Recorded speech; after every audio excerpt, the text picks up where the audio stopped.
It's mid-October, so I figured now's a good time to check in on our horseradish and see if we actually grew anything. A couple of weeks ago, maybe a month or so, I had noted that the horseradish, the leaves had changed from those big leaves that we had to these funky looking ones. These are kind of small right now and the whole plant is dying back. But the leaves had noticeably changed from what they had been. And I just thought it was an odd characteristic of it. Well, I since learned that that means that the horseradish is ready to be harvested at that point. It's definitely looking like it's ready to be harvested now. Like I said, I think it does better with a little bit of cold to it, although the plants really are starting to die back. So I figured I would take one plant and see how we did. Back with the second bucket. This one seems to have multiple plants in here, although I'm fearful I've got the same problem here, looking like rot. There does seem to be a rotting issue. Right. There is a piece right here. I'm just going to dump this out, and yeah, all rotting. I wonder why.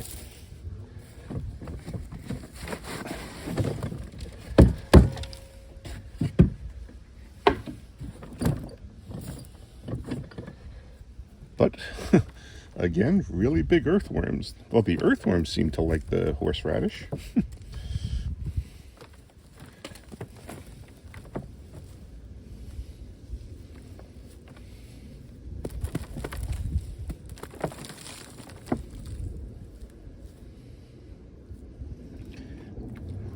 Now, this does seem to have been a pretty large root, but it all rotted away.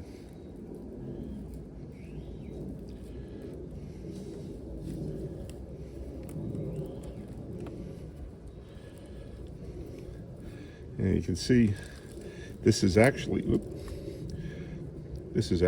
a roots for the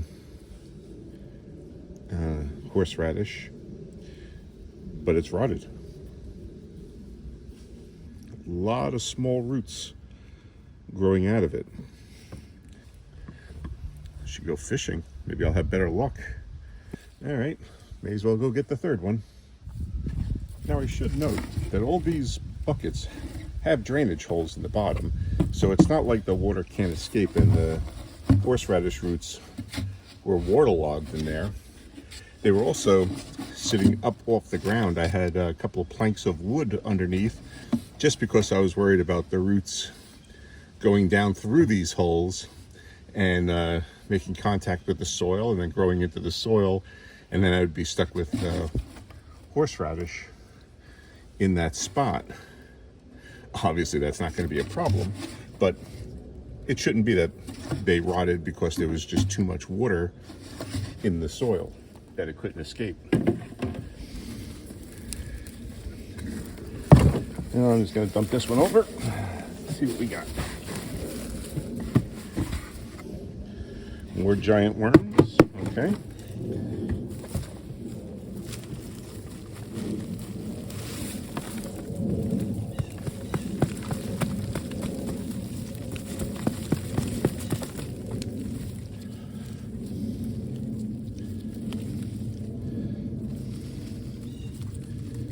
Basically more of the same. Wow, that's very disappointing.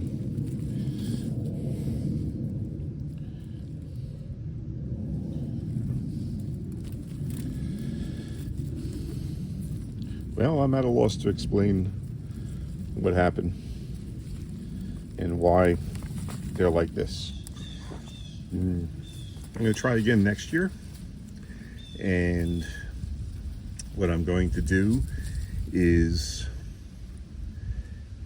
not much different, except that when the leaves do change from those big leaves to this different style, maybe I'll try harvesting it then.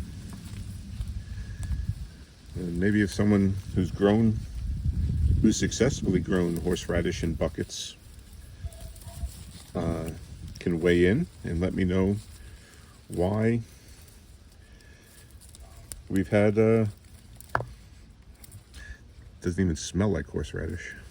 Like I'm not getting any sinus cleansing aroma. Why this occurred? Another disappointing harvest. Well, that was disappointing. I mean, that last bucket, there's like a root there. I can probably get something out of it.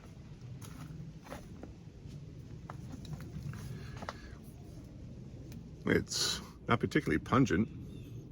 Yeah, maybe. So, but this looks like the piece I planted, you know? It's not like I grew anything. I stuck what I bought in the store in the ground for 6 months and got the same thing. Actually less. So I just did look up online, and too much moisture in the soil can be a problem, can cause the root rot. Can't allow it to get too dry, can't let it to be too moist. Maybe I need to supplement with sand or something like that to improve drainage, although drainage should have been fine in there. As I said, it's what I grow all my vegetables in when I grow in buckets. So, yeah. I was hoping for some nice production, particularly the way the plants were growing all year long. I'm supposed to be able to leave horseradish in the ground, and it will still, you know, it'll grow next year and forever. So, I mean, it shouldn't have rotted, but apparently it did. So, but I can tell fishermen that if you want to get some nice earthworms for fishing, grow horseradish. You get some real snake-size worms out of the soil. So we'll chalk up another failure. Guess these things happen when you're gardening. Disappointing, but we come back next year and we try again. We don't give up. If you want to see what we were doing in the garden last week, check out this video right here, and then subscribe and hit that notification bell, and that way you'll be able to stay up on the progress on all of our vegetables as we try to grow a supermarket in our own backyard. Just a quick addendum. I cleaned up the roots that I had. There were some really tiny scraggly ones I threw away. Not that these aren't tiny and scraggly, but what I decided, I mean, there is, like, this root is growing, even though it seems to have had a problem right here. This is still looks healthy. So what I'm actually going to do is replant this whole thing, just like this, and see if I can't get it to grow next year. Maybe produce something more beneficial. Nothing to write home about, of course, on the horseradish front, but maybe we can salvage something out of this. These roots still feel firm, solid. Even this piece right here is like hard. So the roots look good. This looks good. So I'm going to replant that and then see if we can't get something out of it. I'm going to get another horseradish next year, try again. Not sure what I'm going to do. Like I said, maybe add some sand to the mix to improve drainage more. Maybe next year it'll turn out that this wasn't a complete flop. Okay, thanks for watching.